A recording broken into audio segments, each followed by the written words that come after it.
Bismillahirrahmanirrahim. Alhamdulillahirabbil alamin. Allahumma shalli wa sallim ala sayyidina Muhammadin wa ala alihi wa sahbihi ajma'in. Amma ba'du. Alhamdulillah, Allah Subhanahu wa taala mempertemukan kita semuanya di tempat yang insyaallah penuh dengan berkah ini. Semoga insyaallah kita bisa mendapatkan ilmu-ilmu yang barokah dan manfaat. Amin ya rabbal alamin. Nah, pembahasan kali ini kita lanjut lagi. Wa husnudzanni billah wa bi khalqillah, yaitu termasuk kewajiban hati adalah berprasangka baik kepada Allah dan berprasangka baik kepada hamba-hamba Allah, makhluk-makhluk Allah yang lainnya.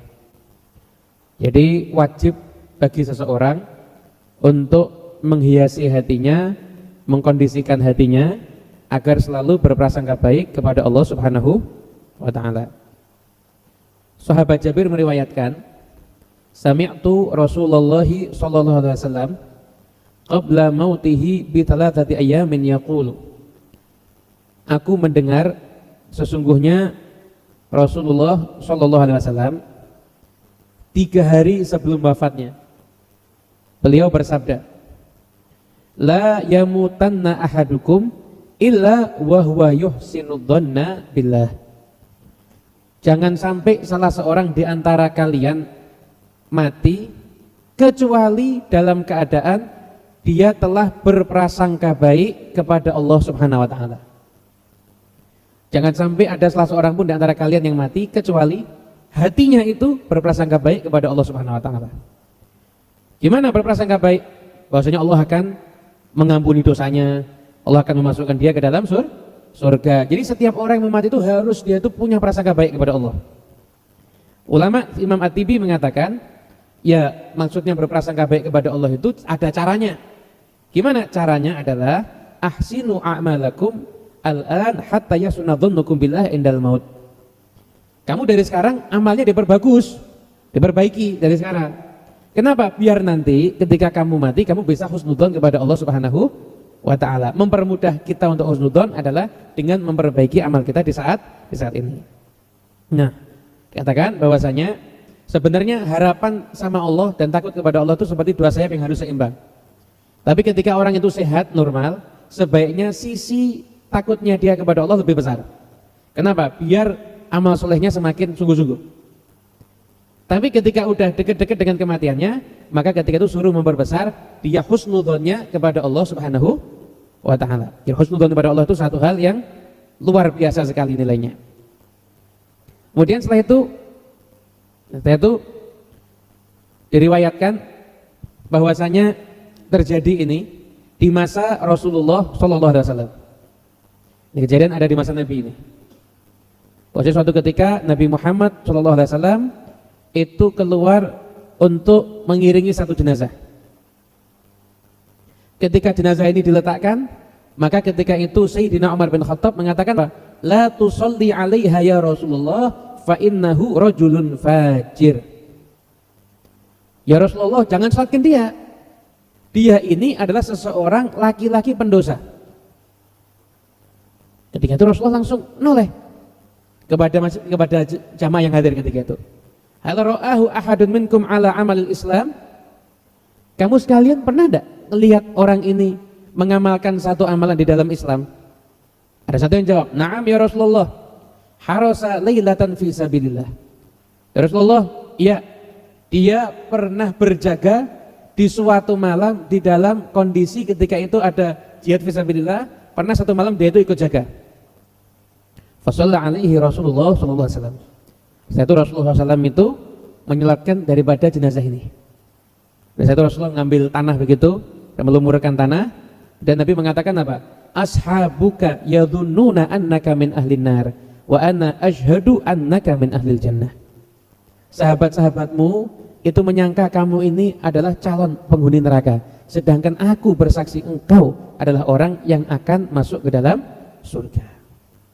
Jadi ada orang yang dia itu fajir. Amalan hidup itu rata-rata beramal buruk.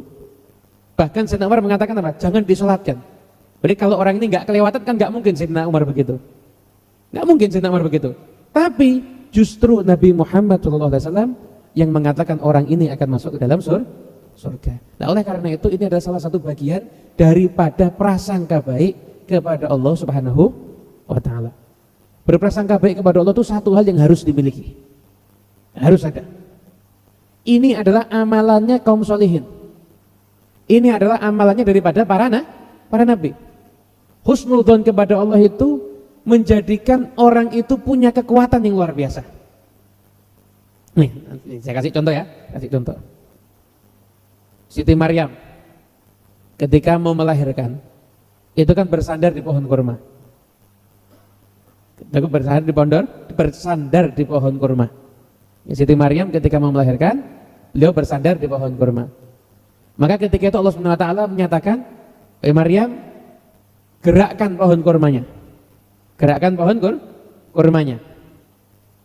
Sebenarnya gini, kalau kita lihat orang kita ini kuat, pernah lihat pohon kurma apa enggak kita? Belum pernah lihat ya? Pohon kurma itu pohonnya keras. Jangankan satu orang gerakkan, 10 orang gerakkan semua enggak gerak pohonnya. Keras kokoh gitu pohonnya. Ini Siti Maryam suruh gerakkan pohon kurma. Tapi Siti Maryam akhirnya nurut aja sama perintah Allah. Digerakkan pohon kurmanya, bergerak apa enggak? Enggak, tapi tetap buah-buahan kurmanya itu rontok jatuh. Dan akhirnya dikonsumsi dimakan. Disinilah husnudzon kepada Allah. Kenapa? Yang merintah Allah. Allah memerintahkan agar Siti Maryam untuk menggerakkan pohon kurma. Akal manusia nggak bisa pohon kurmanya itu gerak, tidak nyambung. Kekuatan wanita hamil lemah, kekuatan laki-laki yang kuat aja belum tentu bisa menggerakkan pohon kurma. Kurma itu dikatakan pohon yang daunnya itu nggak pernah rontok. Daunnya itu nggak pernah rontok. Dan ini pohon kurma digerakkan sama 10 orang laki-laki aja belum tentu bisa bergerak. Perempuan hamil lemah, kondisi mau melahirkan, itu disuruh gerakkan pohon kurma. Pohonnya nggak bergerak, tapi tetap buahnya itu jatuh. Kenapa? Karena husnudzon kepada Allah Subhanahu wa taala. Kuncinya itu. Jadi husnudzon itu satu kekuatan yang luar biasa. Begitu seorang hamba itu husnudzon, langsung urusannya dia kepada Allah, bukan kepada objek daripada yang dihusnudzon itu tadi. Ini saya kasih contoh ya. Anggap subjeknya, fa'ilnya Siti Maryam ya. Fi'ilnya, predikatnya adalah menggerakkan pohon kurma. Objeknya pohon kurma. Ketika fa'il bergerak menjalankan fi'il, ketika subjek menjalankan predikatnya, enggak mau tahu objeknya ngaruh atau tidak, tapi ketika dia husnudzon kepada Allah pasti akan menimbulkan satu pengaruh. Contoh berikutnya, Nabi Musa alaihissalam dikejar ketika itu oleh bala tentara Fir'aun. Fir'aun itu nggak pernah ikut turun tangan ngejar, itu nggak pernah. Khusus hanya untuk Nabi Musa, Fir'aun itu sudah gemes sudah. Akhirnya Fir'aun ikut juga untuk ngejar. Juga ikut ngejar Nabi Musa. Bani Israel sudah kebingungan, kenapa? Udah sampai ada di hadapan laut. Nabi Musa tanya solusinya apa, Nabi Musa belum tahu. Hanya mengatakan, kalla inna ma'ya rabbi sayahdin. Jangan khawatir, enggak kita kena. Inna ma'ya rabbi, Tuhanku tuh bersamaku. Sayahdin, dia akan ngasih petunjuk. Loh, baru akan ini. Petunjuknya belum ada, belum. Bani Israel udah ketakutan nih. Sebagian dia mikir, kalau tahu gini nggak pakai ikut Musa kita. Udah sampai di depan laut, ternyata belum tahu jalan keluarnya bagaimana. Nabi Musa tenang kepada? Tenang kan? Tenang. Kenapa? Husnudzon kepada Allah. Inna ma'ya rabbi, Tuhanku tuh bersamaku. Tuhanku tuh bersamaku. Jadi Nabi Musa tenang, yang lainnya panik. Ya manusiawi. Mau dikejar sama pasukan yang begitu kuatnya kok. Yang lainnya tuh kondisinya panik, tapi Nabi Musa masih tenang, enjoy, nyantai. Kenapa? Nanti ada petunjuknya, santai aja. Bani Israel bingung. Datang petunjuk. Petunjuknya apa? Suruh mukulkan tongkat ke laut. Anda coba pakai tongkat terus Anda mukul Sungai Bengawan Solo. Yang terjadi apa? Apa yang terjadi? Tidak ada apa-apa. Tapi ini yang nyuruh mukul itu Allah Subhanahu wa taala, dan yang mukul adalah manusia yang husnudzon kepada Allah. Begitu tongkat dipukulkan ke laut, langsung laut terbelah menjadi 12 bagian sesuai dengan 12 suku Bani Israel yang ketika itu ikut bersama dengan Nabi Musa, husnudzon kepada Allah. Pelakunya siapa sih? Nabi Musa. Ya, fiilnya mukulkan tongkat. Objeknya apa? Laut. Tapi begitu ada husnudzon kepada Allah Subhanahu wa taala, maka semuanya dibuat menjadi sesuai dengan aturan Allah Subhanahu wa taala, asalkan husnudzon kepada Allah Subhanahu wa taala. Para nabi itu pernah ngalamin macam-macam. Tapi bedanya nabi itu husnudzon kepada Allah. Nabi itu husnudzon kepada Allah. Nabi Muhammad dikejar pasukan masuk dalam gua. Udah yang nyari udah dekat. Tuh kalau lihat ke bawah kelihatan. Sayyidina Abu Bakar As-Siddiq udah ketakutan. Apa kata Nabi? La tahzan, innallaha ma'ana. Jangan sedih. Oh, sama kita kok. Oh, bersama kita. Itu nyantai, enjoy, yakin. Husnudzon kepada Allah Subhanahu. Akhirnya gimana? Ya selamat. Tapi nanti harus husnudzon kepada Allah Subhanahu wa taala. Anda coba diajak sama temannya masuk ke kandang macan. Maksud terus namanya begitu, la tahzan innallaha ma'ana.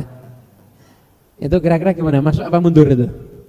Wah, kalau yang ngajak Nabi Muhammad ya apa-apa, Mas, yang ngajak kamu kok.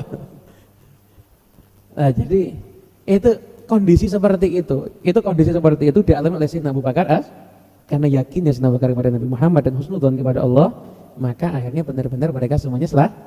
Lah, hidup kita ini juga sama. Kita ini kalau pengen hidupnya tenang, harus mulai dari sekarang membiasakan diri untuk husnudzon kepada Allah. Nah, ini saya kasih gambaran contoh yang enak ya. Saya diundang pengajian. Anggap ke negara yang saya nggak ada yang kenal. Saya diundang pengajian ke Hong Kong. Diundang pengajian ke Hong Kong. Anda diundang, kalau Anda disuruh ke Hong Kong, tapi sampai airport nggak ada yang jemput. Kira-kira gimana? Pusing apa enggak? Pusing kan? Saya diundang pengajian ke Hong Kong. Kenapa? Karena saya husnudzon. Panitia pasti akan jemput. Jadi saya turun dari bandara mau diperiksa mau diapain juga, saya tenang-tenang saja. Kenapa? Nanti ada yang jemput. Nanti ada yang jemput. Tenang saya. Tapi kalau seandainya saya sampai di Hong Kong itu saya ragu, ada yang jemput apa enggak? Dari berangkatnya saya sudah susah. Turun dari pesawat tambah susah. Melalui pemeriksaan semakin susah. Ada tamu ke Solo. Ada tamu misalkan, ada tamu dari Yaman, di Hadramaut datang ke Solo. Saya sudah bilang, nanti saya bakal jemput kamu di airport. Tamunya percaya sama saya, enak apa enggak? Enak, walaupun nggak bisa bahasa Indonesia, sampai dia ada di bandara, dia tenang. Kenapa? Karena ada yang jemput. Karena ada yang jemput. Coba kalau tamunya nggak percaya sama saya, jemput benar apa enggak? Di pesawat udah ketar-ketir, jemput gimana? Terus di pesawat, kok belum kelihatan? Bukan tempatnya jemput kok. Belum kelihatan, ya Allah gimana ini? Diperiksa, paspor, masuk ke imigrasi. Kemudian ditanyain macam-macam. Panik apa enggak? Dia ragu soalnya kok. Kalau dia yakin ada yang jemput, kira-kira gimana? Tenang apa enggak? Tenang kan? Tenang dia. Nah kita juga sama, hidup ini ada yang ngurusin apa enggak? Ada. Siapa yang ngurusin? Allah. Lah kok kita enggak yakin? Kita enggak yakin dengan pengurusannya Allah Subhanahu wa taala. Rezeki udah dijamin sama Allah. Semua urusan udah akan diurus sama Allah. Kalau kita mau diurusin sama Allah secara khusus gampang, jadi orang yang soleh. Wa huwa yatawalla shalihin.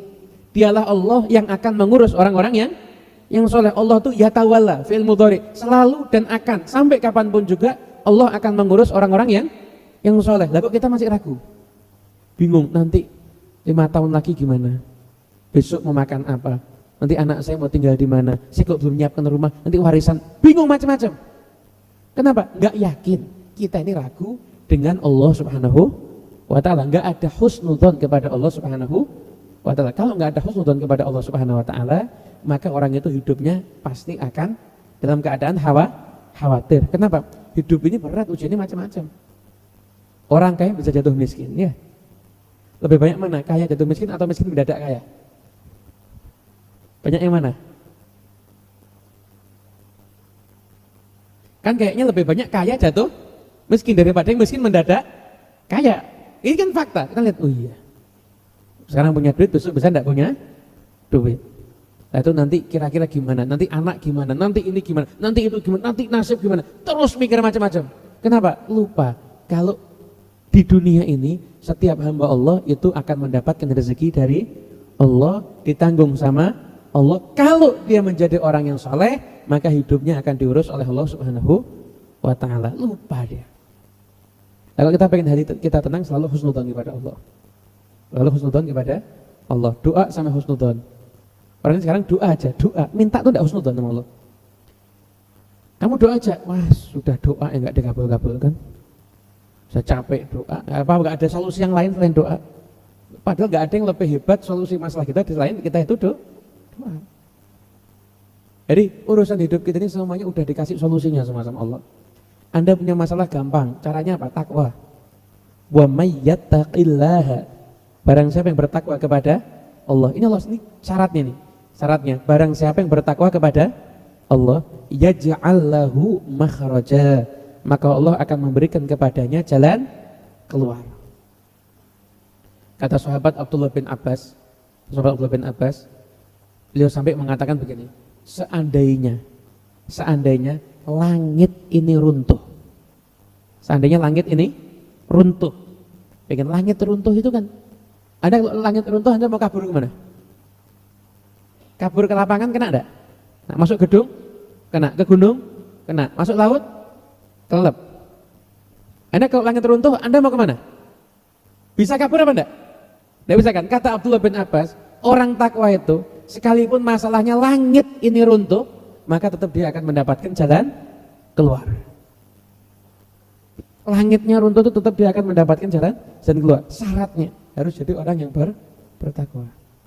Nah sekarang husnudzon apa enggak sama Allah? Allah akan menepati janjinya. Ngasih jalan keluar untuk orang yang bertakwa. Apapun problem kehidupan kita, solusinya itu adalah menjadi orang yang takwa. Apapun problem hidup kita, apapun masalahnya, solusinya satu, jadilah kita ini orang yang bertakwa. Selesai hidup ini. Gak ada yang ditakuti, gak ada yang perlu dikhawatiri. Kenapa? Masalah dapat jalan keluar. Rezeki seret min haitsu la yahtasib, dapat rezeki dari jalur yang tidak terduga. Semuanya itu muaranya adalah ketika bisa husnudzon kepada Allah Subhanahu wa taala. Itu tentang masalah husnudzon billah. Makanya dari sekarang kita yuk husnudzon kepada Allah ya. Kita husnudzon kepada Allah. Kira-kira kita datang ke sini, datang ke majelis ini amal yang dicintai Allah atau dimurkai Allah? Dicintai Allah kan? Kira-kira kalau Allah cinta dengan amal kita, Allah akan ngasih yang terbaik apa enggak untuk kita? Ngasih, ya udah. Nah, sekarang ini repotnya orang datang majelis wajahnya wajah susah. Tapi yang datang ke kafe wajahnya wajah bahagia. Padahal yang dapat jaminan selesai masalahnya diurus sama Allah yang di majelis ilmu atau yang di kafe? Lah kok susah? Kenapa enggak husnudzon sama Allah, Pak? Enggak ada husnudzon kepada Allah. Dan Nabi Muhammad lihat orang fajir, pendosa, lihat orang udah husnudzon Nabi Muhammad. Satu amalnya ini mungkin bisa menjadikan kafarah daripada semua dosanya. Itu. Ini diriwayatkan. Ini hadis marfu daripada Imam Abu Hurairah. Abu Hurairah itu mengatakan begini, ya ayuhan nas ahsinud dhanna birabbil alamin. Wahai manusia, baiklah sangkamu kepada Rabbul Alamin. Fa inna rabba inda dhanni abdi. Sesungguhnya Allah itu tergantung daripada prasangka hambanya. Tergantung daripada prasangka hambanya. Dan satu juga ada hadis, Allah Subhanahu wa taala pernah nanti memerintahkan kedua orang hamba untuk masuk dalam neraka. Ini tapi ini hadisnya yang ada di sini enggak. Yang satunya diperintahkan untuk masuk dalam api neraka. Yang satunya jalannya pelan-pelan. Yang satu jalannya cepat. Ini dua orang ini diperintahkan untuk masuk dalam api neraka. Yang satunya jalannya pelan, satunya lari. Akhirnya ini Allah Maha tahu ya. Tapi kalau Allah Maha tahu terus semuanya dihukumi kan tidak ada hikmahnya nanti. Allah nyuruh malaikat tanyakan sama dua orang ini, kenapa yang satu pelan kok yang satu lari? Yang lari ditanya, kamu kenapa kok jalannya ke neraka lari? Iya, saya seumur hidup itu kebanyakan umur saya isinya tidak taat sama perintahnya Allah. Sekarang ini Allah memerintahkan saya ke neraka, saya sekarang mau taat kepada perintah Allah, saya mau lari agar cepat bisa menaati perintah Allah. Yang nomor satu lagi, kamu kenapa kok jalannya kok pelan-pelan? Iya, saya yakin saya mau sengaja pelan kenapa? Biar lama sampai ke neraka, saya yakin semoga saya punya husnudzon kepada Allah, semoga saya belum sampai neraka, Allah mengampuni saya dan saya dimasukkan ke dalam surga. Akhirnya kata Allah apa? Masukkan kedua hamba ini ke dalam surga. Yang satu karena taat, yang satu karena husnudzon. Ini urusan yang paling urgent, urusan yang paling vital, surga neraka. Itu aja yang husnudzon kepada Allah akan selamat. Apalagi yang husnudzon kepada Allah di dalam kehidupan ada di dunia ini. Makanya ayo husnudzon. Penuhi hati kita harus full husnudzon kepada Allah Subhanahu wa ta'ala. Jangan kita nih kadang-kadang setan bisikin macam-macam. Kadang-kadang setan bisikin begini. Ini tipuannya setan ya. Kamu sekarang senang, bentar lagi kamu dapat musibah. Kamu bahagia, bentar lagi kamu akan susah. Itu yang bisikin setan. Itu yang bisikin setan. Kenapa? Agar kita berprasangka buruk kepada Allah. Nah, kalau orang itu sudah berprasangka buruk kepada Allah, berarti kehilangan keyakinan kepada Allah. Kalau kehilangan keyakinan kepada Allah, imannya ini dipertanyakan. Nah, ini memang talbis iblis. Tipu dayanya iblis, permainannya iblis untuk membuat manusia semakin jauh daripada Allah Subhanahu. Terus gimana? Kayak hari ini senang, saya mau syukur sama Allah, saya mau ingat sama Allah, saya yakin senang saya ini dibanding nikmat yang akan saya peroleh, karena syukur saya nggak ada apa-apanya, saya pasti dapat nikmat yang lagi. Hidupnya husnudzon sama Allah. Nah, orang yang kayak gini yang hidupnya akan tenang. Apapun juga pokoknya husnudzon kepada Allah Subhanahu wa ta'ala. Anda tidak usah bingung. Allah husnudzon sama Allah, Allah nerima. Allahu Akbar, selesai. Jadi kamu niatnya kurang pas, Allah nerima, selesai. Yang penting kamu niat. Niat itu apa? Hati. Lah kamu berdiri ngadep Ka'bah, kemudian angkat tangan mengucap Allahu Akbar. Masuk mau salto. Mau apa pasti? Salatnya itu namanya niat, selesai. Gak usah was-was. Gak usah was-was. Pokoknya hidup ini husnudzon kepada Allah. Seneng pokoknya isinya seneng. Nah, itu yang pertama, husnudzon kepada Allah. Yang kedua, husnudzon kepada hamba-hamba Allah. Husnudzon sama orang lain. Husnudzon sama orang lain ini memang lebih gampang suudzon daripada husnudzon. Anggap di satu masjid kampung ada orang nggak biasa datang ke masjid. Itu rata-rata orang husnudzon apa suudzon itu? Kayak husnudzon lah, Masya Allah ini dia sekarang mau jadi orang soleh, dikit. Paling suudzon. Iya, tokonya nggak laris sekarang sholat masjid.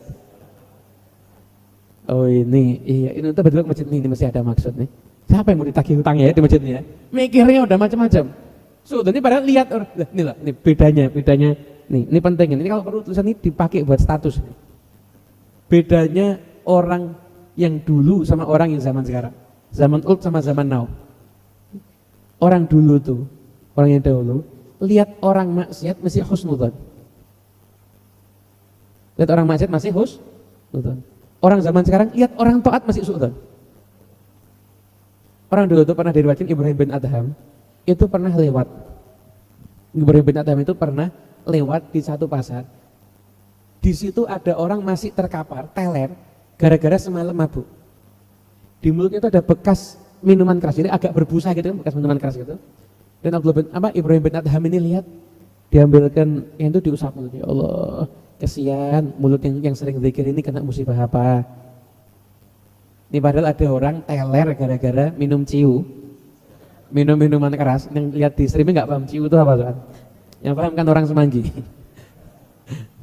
Ini lihat ada orang, ini Ibrahim bin Adham Sufi ini, lihat ada orang ini minum minuman keras, mulutnya berbusa, orangnya teler, itu ngambil sapu tangan beliau, nggak ada tisu, ngambil sapu tangan beliau, dibersihkan mulutnya sambil ngomong apa? Ya Allah, musibah apa yang menimpa mulut yang sering zikir ini. Setelah itu satu pasar kaget semuanya. Orang ini ketika sudah sadar balik dibilangin, tahu enggak barusan siapa yang lewat? Enggak tahu, teler kok. Yang lewat Ibrahim bin Adham. Terus mulut kamu dibersihkan. Sambil ngomong apa? Bingung orang ini, enggak tahu ngomong apa. Kata Ibrahim bin Adham, musibah apa yang menimpa mulut yang sering zikir ini? Pemabuknya tadi jawab apa? Demi Allah saya tidak akan minum minuman keras lagi. Saya mau jadi orang yang ahli zikir. Ini lihat orang mabuk itu masih bisa husnudzon. Nah, seorang ulama namanya Habib Abdullah bin Abu Bakar Al-Idrus. Beliau mengatakan apa? Saya kalau lihat orang maksiat, saya lihat maksiat. Saya lihat bukan maksiat bukan katanya dia maksiat ya, enggak. Saya lihat orang maksiat. Saya lihat tidak masuk dan saya jalan lihat. Kemudian kok ketutupan pohon atau kemudian saya lihat lagi, saya udah husnudzon dia udah jadi walinya Allah. Mungkin ketika tertutup sebentar dia tobat sama Allah dan diangkat jadi wali. Loh ini orang-orang soleh begitu. Ini lihat orang lain tuh yang dilihat kebaikan. Padahal amal yang dilakukan oleh orang itu bukan amal yang baik, tapi masih menyaksikan ini orang baik. Loh, sekarang kan kebalik, udah lihat orang ke masjid, suudon. Ini sepi pasarnya ini. Memang pasar sepi banyak yang ke masjid memangnya. Macam-macam. Lihat orang sedekah, oh ini mesti riak ini. Lihat orang berbuat taat itu isinya malah Lalu orang dulu lihat orang berbuat dosa malah husnudzon. Ya husnudzon kepada hamba-hamba Allah itu termasuk salah satu kewajiban yang harus ada di dalam hati. Ada orang itu husnudzon, salah. Ada orang husnudzon, salah. Tetap sama Allah dikasih. Tetap sama Allah itu dikasih sesuai dengan husnudzonnya dia. Sesuai dengan prasangka baiknya dia. Yang diceritakan di dalam kitab Tuhfatul Asyraf. Dulu ada salah seorang santri. Nah, santri ini belajar ilmu agama semangat. Belajar ilmu agama itu semangat. Akhirnya dia dibilangin sama gurunya, kamu kalau kepengin kamu itu jadi orang yang hebat, kamu harus berguru. Nah, ada di kota fulan, anggaplah ada ulama namanya Abdullah atau Abdul Jalil gitu aja. Ini kenapa? Biar ada ulama namanya Abdul Jalil. Semua orang kan Abdul Jalil ya. Hambanya Al Jalil yaitu Allah Subhanahu. Ada ulama namanya Abdul Jalil. Kamu datengin si Abdul Jalil, kamu ngaji sama dia. Nanti kamu akan mendapatkan ilmu yang manfaat, ilmu yang barokah, kamu bakal jadi orang besar. Oh ya, gurunya bilang Abdul Jalil orang besar. Akhirnya dia berangkat ke kota itu. Subhanallah, sampai di kota itu ternyata yang namanya Abdul Jalil ada 2 orang. Nah, yang satu ulama, yang satu bandar narkoba. Jadi 2 orang ini namanya Abdul Jalil, yang satu ulama, yang satu bandar narkoba. Dia tanya sama orang, tanya sama preman, rumahnya Abdul Jalil mana? Ditunjukkan rumahnya Abdul Jalil yang bandar narkoba. Dan rumah Abdul Jalil yang bandar narkoba. Udah, dia datang ngetok pintu. Ini Abdul Jalil bahkan ketika itu di rumahnya itu, maaf, ada wanita-wanita penghibur, ada botol-botol minuman dan lain sebagainya. Ada orang, dia ngetok pintu rumah itu. Waalaikumsalam. Menjawab waalaikumsalam, tempatnya bandar narkoba. Buka, nyari siapa? Saya mau ketemu sama Abdul Jalil. Kagetnya anak buahnya. Datang ke bosnya, Pak, ada yang mau ketemu nih. Tapi penampilannya santri mau ketemu sama saya. Iya, memang faktanya begitu. Apa mau jadi pelanggan mungkin atau gimana ini? Ini sudah, tidak apa-apa dah, suruh masuk. Masuk itu lihat ada perempuan, ada botol macam-macam. Dan sama Abdul Jalil dia bilang, saya diperintah sama guru saya untuk belajar sama sampean. Abdul Jalil yang bandar narkoba bingung, tapi karena memang penjahat itu kan selalu ada aja gitu. Oh iya, yaudah, kamu kalau mau belajar sama saya, kamu pergi ke daerah ini, kamu ibadah yang banyak di sana. Jangan lupa tahajud ya, pergi sana. Pergi sana dia. Dia lakukan ibadah benar di sana, sesuai dengan omongan si Abdul Jalil yang bandar narkoba, ibadah dia. Sampai akhirnya sekian lama di ibadah, diangkat jadi walinya Allah. Begitu dia diangkat jadi walinya Allah, dia tahu, oh ternyata ini bandar narkoba, salah orang ternyata. Tapi kan husnudzon ya, bisa husnudzon, belum kenal ini, bisa husnudzon pada di situ ada wanita penghibur, ada botol. Wanita penghibur ada kok, botol. Ini coba saya pengajian, saya bawa air putih, saya turis bir bintang. Kabur muridnya. Mendem ustadz iki. Kabur muridnya, pergi semuanya. Ya kan? Apa husnudzon ada itu? Enggak, itu insyaallah botol kecap kok. Enggak mungkin ada. Enggak bisa, berat itu. Ini karena dia tuh yang sungguh-sungguh ini husnudzon. Akhirnya sama Allah, walaupun husnudzon yang kepada orang yang salah, tapi begitu orang itu husnudzon, urusannya langsung kepada Allah Subhanahu. Allah akan ngasih sesuai dengan kadar husnudzonnya dia. Allah akan ngasih sesuai dengan kadar husnudzonnya dia. Ngasih Allah, akhirnya dia tahu ternyata ini orang enggak benar, tapi dia tiap hari malam munajat. Kenapa? Doakan biar Abdul Jalil yang bandar ini tobat. Akhirnya ini ulama di gunung itu turun, dia punya murid banyak. Ketika dia akan meninggal dunia, dia tiap hari munajat. Dia bilang apa? nanti yang akan menggantikan saya ngajar kamu, mendidik kamu yaitu Abdul Jalil. Yang soleh udah mati waktu itu. Yang mana? Yang bandar itu ya? Iya. Akhirnya gak lama ulama ini meninggal. Pas ketika ulama ini meninggal, Abdul Jalil itu tiba-tiba dia fisik tengah-tengah lalainya kepada Allah. Tiba-tiba dia itu sadar. Dan dia nangis. Akhirnya dia langsung tinggalkan itu semuanya, dia ke masjid beribadah sampai akhirnya dapat juga menjadi orang yang soleh. Nah, jadi orang itu husnudzon gak mungkin kecewa. Husnudzon gak mungkin gak kecewa. Anda husnudzon. Saya kalau ada orang, ini insya Allah ini orang soleh ini. Anda selamat nama dia, niatan Anda mencari berkahnya orang soleh. Seandainya dia itu bukan orang soleh, Anda tetap dapat berkah seperti Anda selamat sama orang yang soleh. Jadi nggak ada ruginya. Orang yang husnudzon itu nggak ada ruginya. Isinya hanya beruntung. Isinya hanya beruntung. Tapi catatannya apa? Harus jadi orang yang husnudzon, berprasangka baik. Nah, kemudian itu dihindari suudzon. Suudzon itu waspada.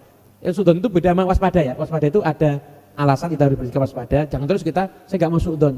Mosok saya mau suudzon sama orang. Saya tinggal motor saya beserta kuncinya, sak BPKB-nya sekalian. Ini bukan suudzon ini namanya ngawur ini. Ya, tetap pada porsinya masing-masing. Nah, biar kita bisa husnudzon sama orang. Biar kita bisa husnudzon sama orang lain.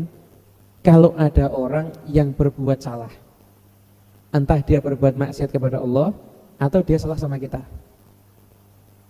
Umpama kita lihat orang itu berbuat maksiat lah. Atau mungkin orang itu kita assalamualaikum, dia nggak jawab salam kita. Maka kita dianjurkan untuk mencari 70 alasan. Mungkin dia saat ini bermaksiat tapi nanti dia enggak. Mungkin dia tobat, mungkin dia sedang begini, mungkin dia ini. Terus nyari 70 alasan. Nyari 70 alasan. Nyari 70 alasan. Mungkin dia enggak nyapa kita karena dia enggak lihat. Dia kelihatan kok. Ya mungkin dia enggak ngeh. Mungkin dia fokusnya, nyari 70 alasan. Kalau 70 alasan belum bisa membuat kita husnudzon sama dia, kita harus husnudzon lagi. Ya mungkin ada alasan yang kita enggak ngerti. Semua orang itu di mata kita jadi orang yang baik. Ini orang kalau sering husnudzon dia akan bisa ngambil berkah dari orang lain. Ada satu pondok pesantren. Itu kalau ada murid yang masuk ke sana, ini kiainya nanya, "Kamu di sini mau belajar sama siapa?" "Ya belajar sama ustadz, sama Pak Kiai. Gak usah mondok di sini." "Terus gimana?" "Kalau kamu mau masuk pondok saya, kamu harus berkeyakinan semuanya selain kamu adalah guru. Muridnya cuma kamu. Yang jaga kantin guru, temanmu sekelas guru, kakak kelasmu guru, adik kelasmu guru. Husnudzon dia itu guru kamu. Yang murid satu-satunya hanya kamu. Jadi kamu bisa ngambil ilmu dan ngambil berkah dari siapapun juga. Itu pelajaran ilmu tentang husnudzon, berprasangka baik. Kalau kita sering berprasangka baik, maka kita akan mendapatkan banyak kebaikan. Dalam hadis qudsi Allah menyatakan, "Ana inda dzanni 'abdi bi falyadun nabi masya." Aku ini adalah tergantung daripada prasangka hambaku. Maka silahkan dia berprasangka apapun juga kepadaku. Nah, inilah pembahasan hari ini adalah husnudzon. Kalau pengen hati kita tenang, selalu kita ini husnudzon pada Allah. Jangan khawatir, ada Allah. Allah akan ngasih yang terbaik. Selalu kita husnudzon. Dan selalu jadikan diri kita ini orang yang bertakwa, orang yang soalnya pasti semua orang kita pasti tidak mungkin tidak semua urusan kita akan diberikan kebaikan oleh Allah Subhanahu wa taala kalau kita udah bisa menjadi orang yang husnudzon. Sebagaimana para nabi itu diperintah sama Allah. Itu para nabi enggak husnudzon enggak mungkin ada yang ngelakoni gitu. Menggulkan tongkat ke laut. Ngapain? Tapi karena husnudzon kepada Allah dilakukan, akhirnya terjadilah sesuatu yang luar biasa. Jadi husnudzon kita kepada sebesar husnudzon kita kepada Allah, maka setenang itu hidup kita. Semakin kecil husnudzonnya kita kepada Allah, maka semakin sedikit ketenangan hidup kita. Jadi hidup yang nyantai, dinikmati, laksanakan semua perintah Allah dengan sebaik-baiknya dan dalam keadaan apapun juga selalu kita husnudzon kepada Allah dan husnudzonlah kepada hamba Allah yang lainnya. Kalau kita dapat kabar, sekarang ini kan sering ada kabar macam-macam ya. Orang korupsi kan beritanya viral ya. Orang berzina kan beritanya juga viral. Kalau kita mendapati ada orang yang bermaksiat, maka sikap kita jangan sampai kita itu suudzon dan menyatakan dia akan masuk neraka, atau dia orang bejat, dia orang begini, nggak boleh. Nggak boleh. Dia sampai mengatakan dia itu berbuat zina, nggak boleh, besar itu. Bilang orang itu selingkuh, orang itu zina, nggak boleh lah ya. Ini sering di masyarakat tuh kan kadang-kadang ngomong, saya sendiri, itu tuh selingkuh dengan si ini. Kan sering ngomong begitu, hati-hati loh. Orang menuduh orang lain berbuat zina, itu harus lihat proses, maaf ini, bertemunya dua kelamin. Ya harus lihat. Kalau tidak lihat bisa dicambuk. Bisa kena hukuman cambuk kalau di masa Islam ketika itu. Jadi umpama ada orang menghina, maaf, ada menghina seseorang, misalkan menghina orang lain, ini pelacur misalkan begitu. Dia harus lihat perempuan itu melacurkan dirinya sampai berbuatnya. Kalau dia nggak lihat, dia cuma dengar di kabar dia kemudian dia memvonis, harus dihukum cambuk, dosa besar itu. Maka setiap kita lihat orang berbuat maksiat, jangan pernah kita suudzon dia ini akan jadi penghuni neraka. Kenapa? Siapa tahu suatu saat dia akan jadi orang yang bertobat kepada Allah Subhanahu wa taala dan akan menjadi orang yang keislamannya itu baik. Sayyidina Umar dulunya membunuh Nabi, tapi akhirnya menjadi seorang yang membela Nabi. Dan banyak sekali kisah-kisah. Khalid bin Walid itu dulu yang menyebabkan kaum muslimin kalah perang Uhud, tapi akhirnya dia sekarang menjadi pembela Nabi, bahkan mendapatkan gelar pedangnya Allah. Ya dulu kaum muslimin kalah di perang Uhud itu karena strateginya Khalid bin Walid. Jadi kita nggak bisa memvonis orang itu akan masuk neraka, orang itu akan jatuh, nggak bisa. Tapi tetap dalam bersikap, kita bersikap sesuai dengan syariat. Orang yang bermaksiat ya jangan kita benarkan, tetap maksiatnya harus kita katakan maksiatnya salah. Namun pelaku maksiatnya juga ketika itu salah. Tapi kita ada husnudzon bahwasanya dia ini akan bisa menjadi orang yang soleh. Kalau tidak ada husnudzon, nggak mungkin bisa jadi juru dakwah. Ada dakwah, menurut Anda tidak husnudzon? Ini sampai selamanya pasti akan jadi orang bejat. Ya? Ngapain dakwah? Ngapain yang dakwah? Kamu husnudzon sama dia? Pasti kan husnudzon. Insya Allah nasihat saya akan didengar. Oh enggak, nasihat yang ini, nasihat yang berikutnya. Enggak, nasihat yang berikutnya, nasihat yang berikutnya. Terus. Pada itu. Nah inilah pembahasan husnudzon kepada Allah Subhanahu wa ta'ala. Amin. Ya Rabbal Alamin. Silakan, ada yang mau nanya? Ya, silakan dulu. Silakan dulu. Yang ada yang mau dibagi, bisa dibagi. Assalamualaikum warahmatullahi wabarakatuh. Waalaikumsalam warahmatullahi wabarakatuh. Ya, mohon maaf, mau menanyakan tentang husnudzon ini. Apabila di suatu kampung itu ada seorang pemuka masyarakat ataupun ulama, itu dia ini menyuruh kepada perbuatan kemungkaran atau kemaksiatan, ataupun misalnya untuk menyebarkan fitnah, ataupun untuk misalnya datang ke dukun ini, ataupun untuk ya berbuat yang kemusyrikan gitu, kita husnudzonnya bagaimana, kemudian untuk menyikapinya bagaimana, begitu. Jazakallah. Bismillahirrahmanirrahim. Gimana kalau di suatu tempat ada salah seorang tokoh yang dia itu nyuruh orang yang berbuat yang nggak benar, seperti menyebarkan fitnah atau mendatangi dukun. Gimana? Tetap sikap kita sesuai dengan syariat ya. La ta'ata li makhluk fi maksiatil khaliq. Nggak boleh taat kepada makhluk kalau urusannya bermaksiat kepada Al-Khaliq, sang pencipta, yaitu Allah Subhanahu wa taala. Nggak boleh taat. Suruh yang melanggar syariat nggak boleh taat. Dan satu husnudzon kita gimana? Ya kita husnudzon aja, saat ini dia salah. Cuma dia ini kan tokoh. Mungkin dia punya ilmu. Mungkin dia kalau dia tobat dia akan cepat jadi orang yang baik. Husnudzon kita itu aja. Tapi ketika itu dia kita hukumi salah. Husnudzon kita tuh nggak bisa membenarkan kesalahan. Jadi, husnudzon itu bukan membenarkan kesalahan orang yang salah, enggak. Husnudzon itu bukan membenarkan kesalahan orang yang salah, enggak. Tetap kita berkeyakinan dia itu salah. Tapi husnudzon kita adalah bahwasanya rahmat Allah nggak tertutup daripada dirinya. Saat ini dia salah, mungkin dia akan jadi orang yang mendapatkan rahmat Allah ketika dia bertobat dan dia menjadi ahli ibadah. Mungkin dia akan dapatin itu ketika dia berubah menjadi ahli ibadah. Jadi tetap kita ngikuti syariat, nggak boleh kita itu bermaksiat dengan arahan siapapun juga. Akan tetapi husnudzonnya saat ini memang dia bermaksiat, tapi rahmat Allah nggak tertutup. Mungkin suatu saat dia bisa jadi orang yang berbuat taat kepada Allah Subhanahu wa taala. Gitu. Monggo. Nih, Mas Bilal. Kenyang sih. Assalamualaikum warahmatullahi wabarakatuh. Waalaikumsalam warahmatullahi wabarakatuh. Habib, ini ada titipan pertanyaan. Gimana caranya kita berhusnudzon sama Allah dalam hal mencari jodoh? Ya. Bagaimana caranya berhusnudzon kepada Allah di dalam hal mencari jodoh? Ya, memang kan kadang-kadang orang nggak dapat jodoh itu kan kadang-kadang dibully biasanya. Ya, saya juga kadang-kadang kalau ketemu teman yang nggak nikah juga saya bully juga, kadang-kadang bilang mungkin jodohmu udah mati mungkin. Jadi kamu masih hidup, jodohmu itu jatah mungkin udah mati. Jadi husnudzon pada Allah, yakin aja, yakin. Allah Subhanahu wa taala itu pasti akan memberikan yang terbaik kepada hambanya. Dan yang terbaik yang Allah berikan kepada hambanya adalah yang terbaik menurut Allah, bukan menurut hambanya. Asalkan menjadi orang yang bertakwa, maka insya Allah yakin dia pasti akan mendapatkan jodoh yang terbaik. Asalkan dia jadi orang yang bertakwa, yakin insya Allah dia akan mendapatkan jodoh yang terbaik. Tapi syaratnya tadi itu ya, dia itu harus benar-benar jadi orang yang husnudzon pada Allah, yakin takwa, yakin prasangka baik saya sama Allah.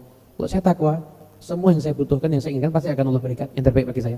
Di antaranya adalah jodoh, pasti akan Allah akan mendatangkan jodoh. Ada satu kisah ini dalam sejarah. Jadi diceritakan ayahnya Salahuddin Al-Ayyubi. Kalau nggak salah namanya Najmuddin. Najmuddin ini kan keturunan tokoh-tokoh itu di masanya. Dia nggak nikah. Dia nggak nikah. Tawarin anaknya bangsawan ini, anaknya ini, nggak mau nikah, enggak. Sampai saudaranya nanya, kamu kenapa aku nggak mau nikah? Dia bilang begini, saya ini mau nyari wanita yang solehah. Yang wanita itu ketika nikah dengan saya niatnya semoga kita semuanya dengan pernikahan ini bisa mendapatkan keturunan yang soleh, orang yang akan menaklukkan Baitul Maqdis, merebutnya kembali ke tangan kaum muslimin. Ya, niatnya gitu. Saya mencari kalau ada wanita yang punya niat nikahnya agar mendapatkan keturunan yang soleh, agar bisa menjadi penakluk Baitul Maqdis, baru saya mau nikah. Dan sama ini nggak ada. Kata saudaranya, Pak, ya kamu sampai mati nggak mungkin ketemu. Tuh nikah kok niatnya begitu, nggak mungkin ada. Jadi ya insya Allah ada aja. Akhirnya menjadi nyari dan memang nggak ketemu. Nah, ayahnya Salahuddin Al-Ayyubi ini ayahnya itu sering datang di majelisnya ulama. Dan pernah ketika dia itu duduk sama ulama itu juga ada tamu perempuan. Tapi kan terpisah itu, ada tirainya gitu, ada tamu perempuan. Nah, tamu perempuan ini rupanya ada satu masalah, kemudian dijodohkan nggak mau perempuan ini.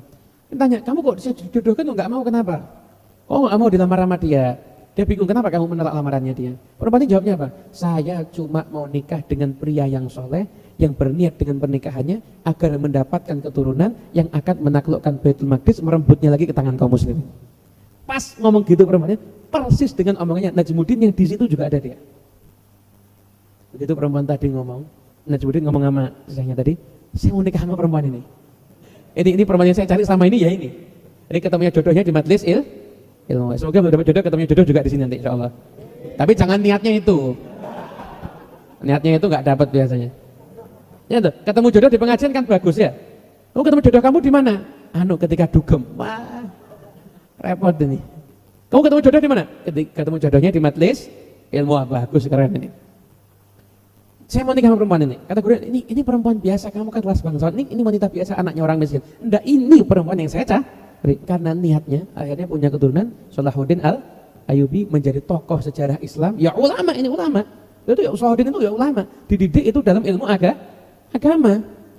Akhirnya menjadi orang yang menaklukkan Baitul Maqdis. Kenapa? Tadi berkata kepada Allah, akhirnya jodoh pun juga akan dia dapat. Masih banyak lagi kisah-kisah orang yang mencari jodoh. Cuma kalau dibawakan sini banyak. Intinya yakin aja dah. Husnudzon sama Allah, jadi orang yang takwa, jadi orang yang saleh, pasti jodohnya akan dapat jodoh yang terbaik insyaallah. Terakhir, perempuan, ada yang nanya? Ibu-ibu, mbak-mbak, tante-tante, silakan. Ada yang nanya? Enggak ada? Mau nanya? Angkat tangan. Enggak ada. Lagi, terakhir. 3 pertanyaan. Lagi? Enggak ada. Wallahu a'lam bishawab. Anna la yaftah alaina wa alaikum futuhal arifin wa faqihna yakum fiddin wa alimna wa iyyakum ta'wil wa hadina wa iyyakum ila sawa'is sabil. Rabbana hab lana min azwajina wa dhurriyyatina qurrata a'yun waj'alna lil muttaqina imama. Rabbana atina fid dunya hasanah wa fil akhirati hasanah wa qina adzabannar. Wa sallallahu ala sayyidina Muhammadin sallallahu alaihi wa alamin. Bismillahil Fatihah. Bismillahirrahmanirrahim. Rahim maliki yaumiddin. Iyyaka na'budu wa iyyaka nasta'in. Ihdinas siratal mustaqim. Siratal ladzina an'amta 'alaihim ghairil maghdubi 'alaihim waladdallin. Amin. Bismillahirrahmanirrahim.